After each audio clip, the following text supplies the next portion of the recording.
पुष्पदंत गुरुवर से मिला है संयम का उपहार। पुष्पदंत गुरुवर से मिला है संयम का उपहार। ऐसे प्रमुख गुरु चरणों में वंदन बारंबार। आया है महामहोत्सव रजत दीक्षा का उत्सव। आया है महामहोत्सव रजत दीक्षा का उत्सव।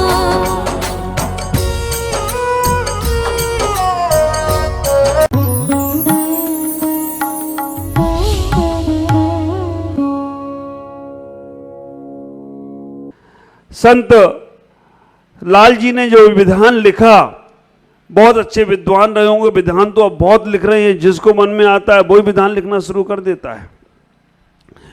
विधान भी लिखने लगता है, संविधान भी बनाने लगता है। लेकिन जो संत कुमार जी ने जो विधान लिखा, वास्तव में क्या रूपरेखा उन्होंने रखी। 8 दिन के विधानों की एक रूपरेखा समझने का प्रयास करूं। पहले दिन का उन्होंने जो विधान किया, उन्होंने कहा कि 8 अर्घ चढ़ाना है। पहले ही लक्ष्य बता दिया। लक्ष्य क्या बता दिया कि अष्ट कर्मों को नष्ट करके जो सिद्ध भगवान हुए, वो ही विधान के माध्यम से हमें 8 कर्मों को नष्ट करना है और सिद्धत को प्राप्त करना है। अब विचार करो, आपको यहां से बंबई जाना है तो टिकट बंबई का लेते हो, बीच के स्टेशन के लेते हो?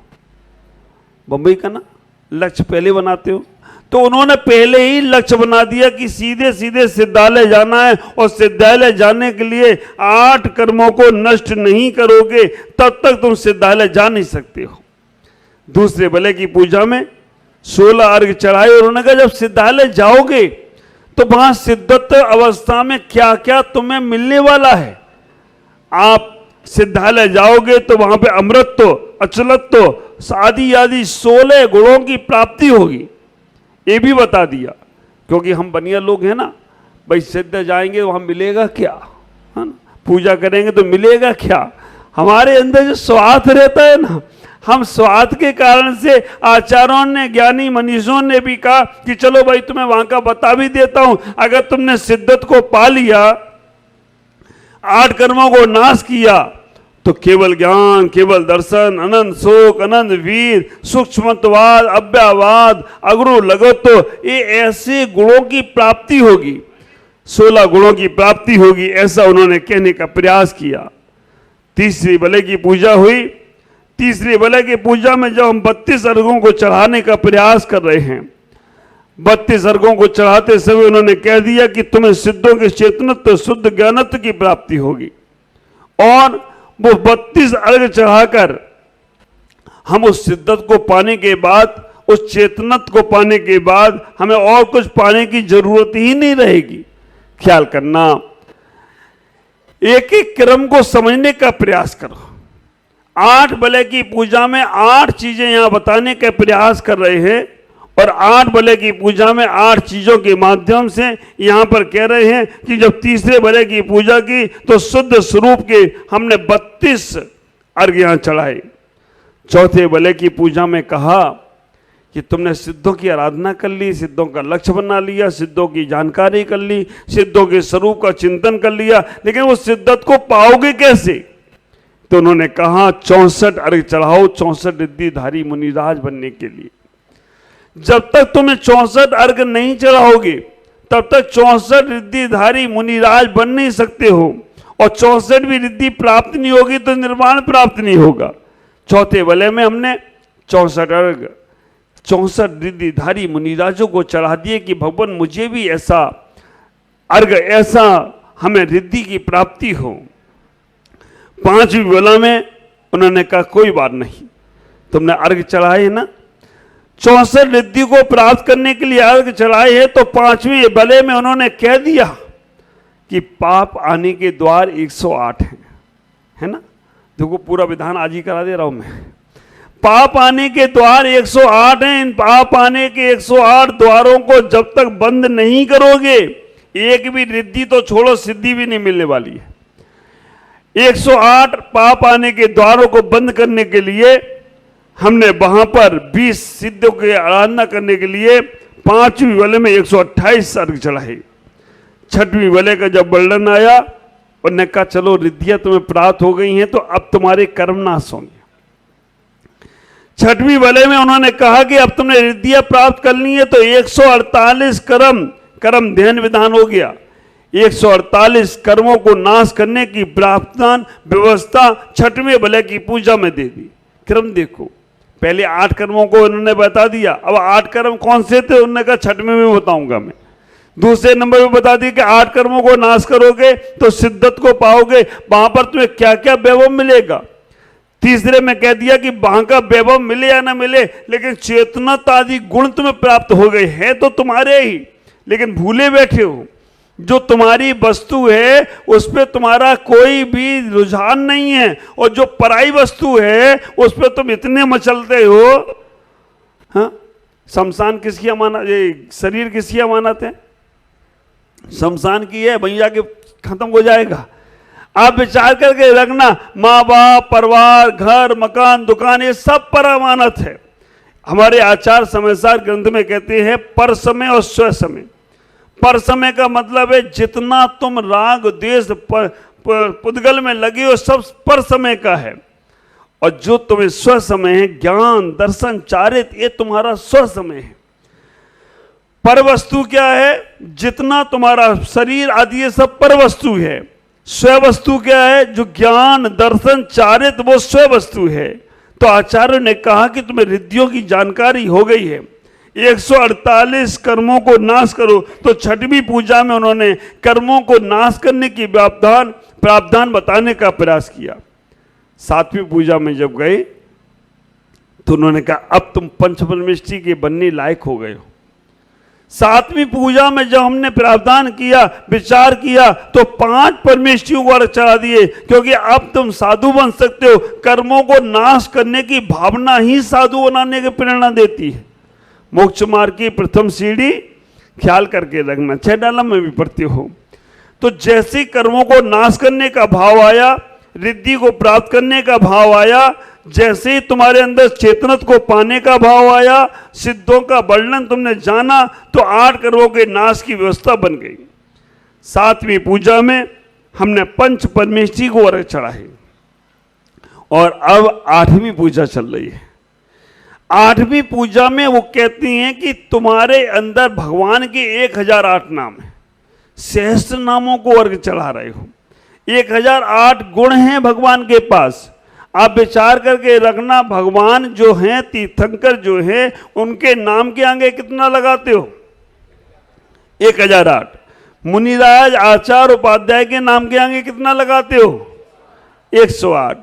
आरका माता जी, छुल्लक जी, छुल्लकाय माता जी के नाम के आगे कितना लगाते हो? 105। आप लोगों के नाम के आगे कितना लगता है? कौन बोला 420?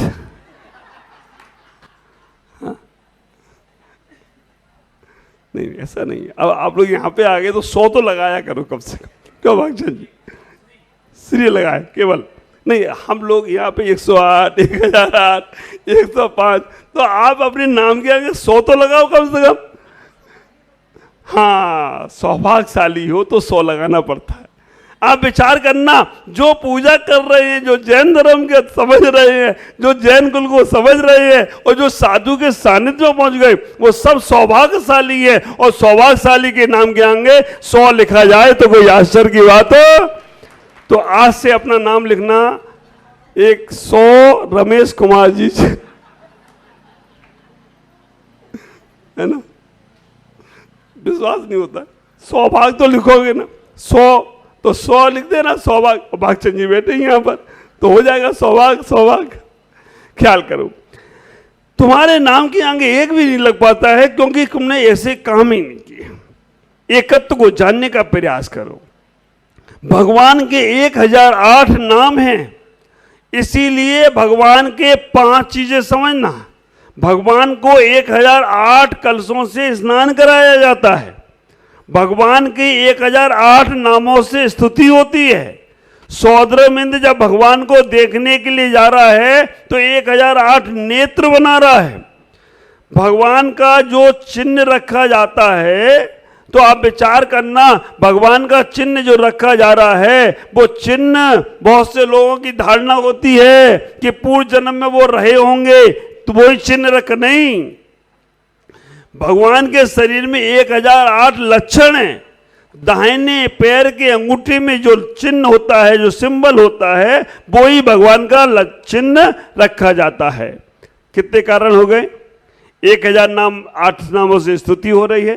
दूसरे नंबर पर 1008 कलशों से भगवान का अभिषेक कर रहा है। तीसरे नंबर पर 1008 नाम, 1008 नेत्र बनाकर भगवान को देख रहा है ना। और चौथे नंबर पर 1000 शुभ लक्षण है शरीर में, है ना। और भगवान का जो अभिषेक करते हैं ना, कितने हाथ होते हैं? 1008। हर हाथ में कलश। आप विचार करके रखना, जो भगवान का अभिषेक कर रहे हैं, हर हाथ में कलश। 14 विक्रिया से 1000 हाथ बना लेता है और ऐसे जाकर भगवान का अभिषेक होता है। सारे के सारे परिवार वाले लोग पहुंचते हैं। 1008 नेत्रों से भगवान को देखता है। और आप लोग क्या करते हो? मंदिर तक जाओगे आंख खुली करके, और भगवान दिखते ही आंखें बंद। क्यों? भगवान ने ऐसा पाप किया? हमें इतना ही विचार करना, हम भगवान की स्तुति कर रहे 1008 नामों से। नाम का ही चक्कर है। भगवान ने इसलिए सबसे लास्ट में कहा कि तुम नाम के लिए कुछ काम नहीं करना। जो लोग नाम के लिए काम करते हैं वो दुखी रहते हैं।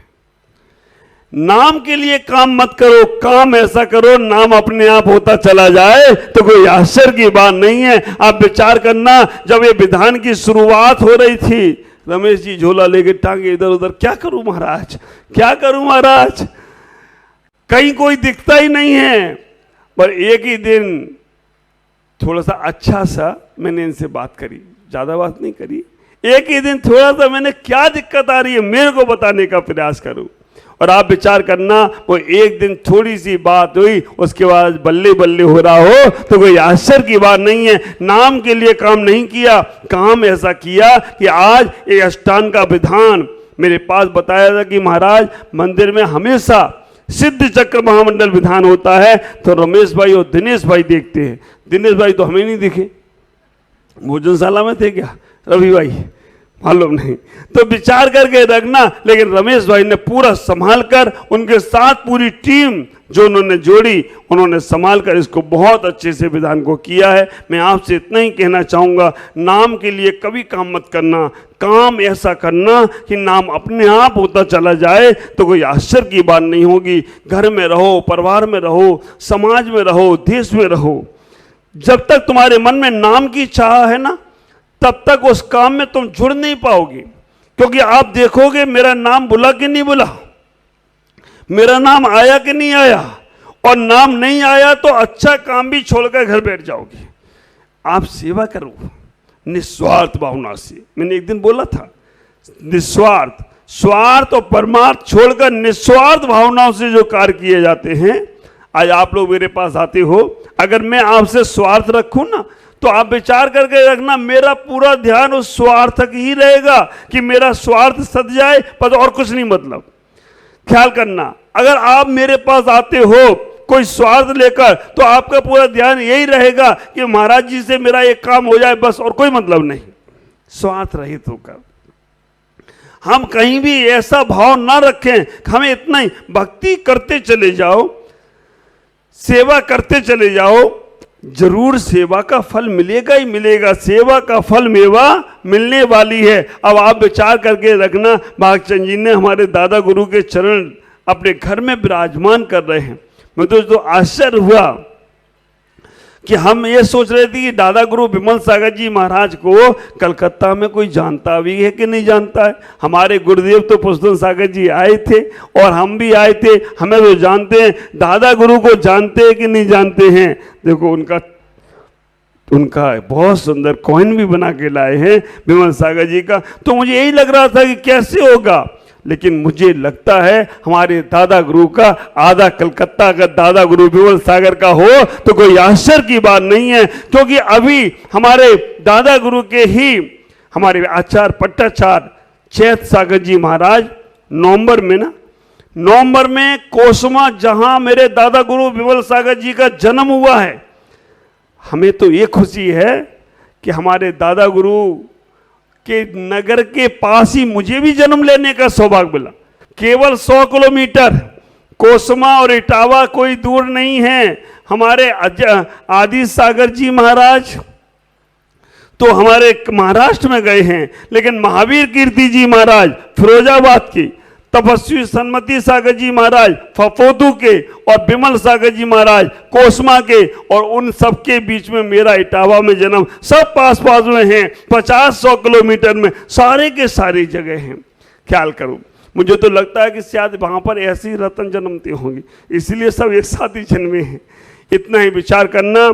अभी दादा गुरु बिमल सागर जी महाराज की जन्मभूमि पर पंचकल्याणक हो रहा है नवंबर में। हमारे वहाँ का सौद्रमेंद्र, हमारे गुवाहाटी आसाम दिसपुर से, गौरीपुर से बिज्जू भाई बीके जैन चूड़ीवाल, एक ऐसा नाम जो भगवान के तुल्य नाम है, उनके ही भाई वहां पर सौद्रमेंद्र बन रहे हैं। कम से कम 100 लोग गुवाहाटी दिसपुर गौरीपुर से, धुबड़ी से वहां पहुंच रहे हैं। और आप विचार करना, वहां पर कुबेर इंद्र कहाँ का है? कलकत्ता, पद्मावती ज्वेलर्स, आकाश, कलकत्ता से आकाश भाई कुबेर इंद्र बन रहे हैं। इसमें और कोई आश्चर्य की बात नहीं है कि वो सौभाग्य उन्हें मिला। माता पिता कहाँ के हैं? कलकत्ता के। विनोद जी पहाड़िया के भाई प्रमोद जी है ना, प्रमोद जी वो संभावित हमारे ख्याल से माता पिता बने। कलकत्ता दादा गुरु का बहुत भक्त है, तो ये चरण उनके घर जाएंगे। भागचंद जी ने भी नहीं सोचा होगा चरण ले रहा हूं तो गुरुजी मिलेंगे। विचार करना, भागचंद जी और कहाँ इनकी श्रीमती जी, होम मिनिस्टर कहाँ है इनके? हाँ, ये देखो क्या नाम अम्मा का? माणिक। इन्होंने भी नहीं सोचा होगा कि चरण आएंगे तो गुरुदेव भी इनके घर पहुंचेंगे और पूरे संघ को लेकर पहुंचेंगे। इन्होंने भी विचार नहीं किया होगा, लेकिन कितनी किस्मत खुल गई।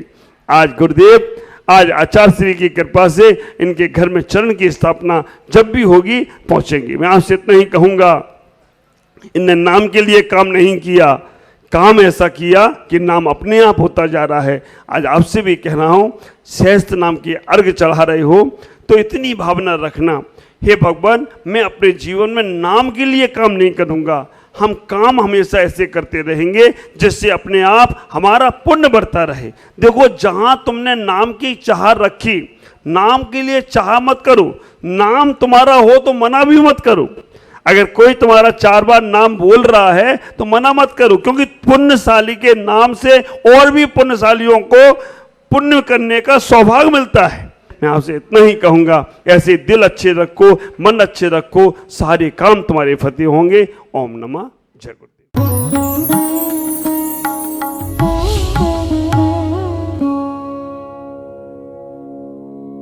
ज्ञान एवं संस्कार का अद्वितीय संगम, मुनि प्रमुख सागर जैन पब्लिक स्कूल उत्तर प्रदेश प्रांत के जिला इटावा की पुण्य भूमि कुनेरा में परम पूज्य पुष्पगिरी तीर्थ प्रणेता आचार्य श्री 108 पुष्पदंत सागर जी महाराज के मंगल आशीर्वाद एवं परम पूज्य भारत गौरव आचार्य श्री 108 प्रमुख सागर जी महाराज की पावन प्रेरणा से स्थापित मुनि प्रमुख सागर जैन पब्लिक स्कूल, जहां भावी पीढ़ी को न केवल लौकिक शिक्षा प्रदान की जा रही है, बल्कि भारतीय संस्कृति और उत्तम संस्कार भी प्रदान किए जा रहे हैं। यही शिक्षा समाज में जागरूकता, नैतिकता और समता का भाव जागृत कर रही है, तो वहीं ये संस्थान भविष्य का मार्गदर्शक बनकर एक सशक्त समाज के निर्माण में सहायक सिद्ध हो रहा है। इसके अलावा कक्षा 8वीं तक की शिक्षा प्रदान करने वाले इस स्कूल में पूज्य गुरुवर की अनुमति से अब कक्षा 12वीं तक के विद्यार्थी भी लाभान्वित हो सकेंगे।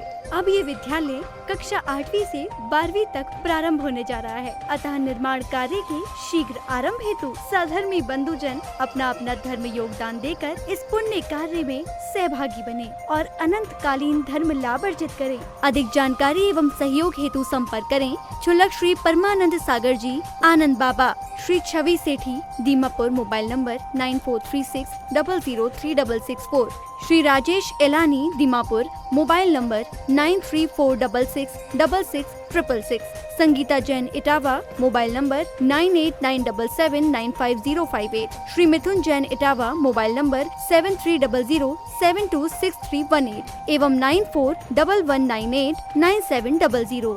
बैंक डिटेल्स बैंक का नाम बंधन बैंक। खाता संख्या 1022000048325668। IFSC code BDBL 002101। खाता नाम श्री दिगंबर जैन आचार्य प्रमुख सागर सेवा ट्रस्ट।